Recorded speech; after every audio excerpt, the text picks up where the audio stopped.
Hi, it's your coach Joe Lucas. Welcome to your Practice Power Daily Power Minute. Welcome to Friday. Welcome to July 20th. You know, I've said this a couple times, and I just want to again repeat myself because let's face it, repetition is the mother of skill.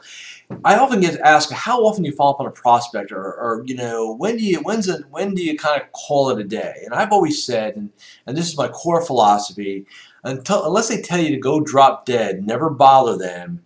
You want to stay in touch with your clients or your prospects, I should say. Here's why: human beings are constantly reevaluating what's going on and how they feel about things. So, for example, you know, you talk to somebody who you refer to, and they're like, "Oh no, I'm very happy with my advisor. Everything's great. I don't want to make any changes. No need." And you sit there and say to yourself, "Oh, and that person not qualified," and you just kind of drop them. 6 months from now, maybe their advisor changes firms, or maybe there's an issue, or maybe a phone call didn't get returned, or something happens, right?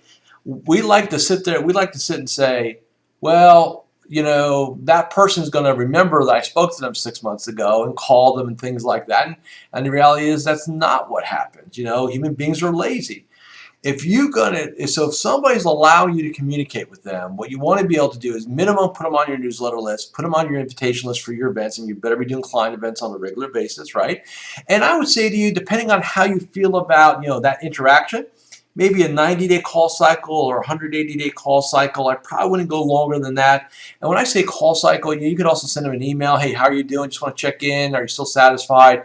And just kind of what I call take their temperature and reach out for them. It's amazing to me over 27 years of coaching financial advisors when I get clients to do this. And let's be realistic here, all right? I'm not asking you to dig a hole to China. I'm asking you to pick the phone. I'm asking you to go ahead and really just pick the phones, right? And I'm asking you to go ahead and basically just go ahead and you know, reach out to that person via email, do things like that. That's what matters, all right? Because again, human beings are always in a reevaluation process. They're always contrasting things between how they feel about something and what they should do about it.